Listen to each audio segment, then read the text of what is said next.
My name is Kelly Sue O'Connor, and I wrote a book about a little bird I found on the streets of Toronto. He was someone's pet who had gotten lost, and I took him home, and he became my best friend. So I wrote a story about him that I'd like to share with you.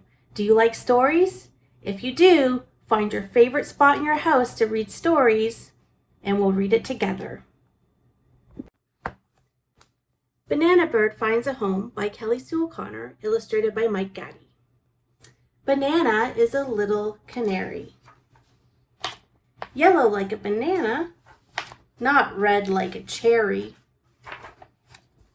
He has adventures in and out of his cage. To find out more, just turn the page.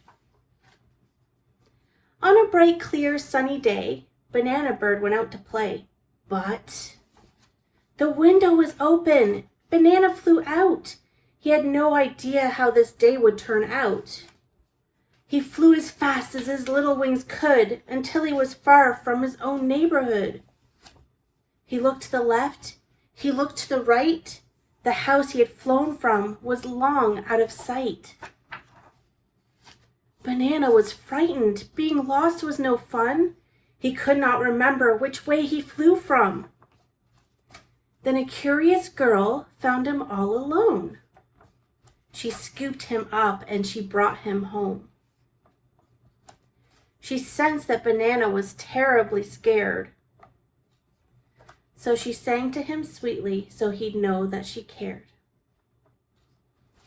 He had found a new home, accidentally it's true, but he was so glad to have flown where he flew.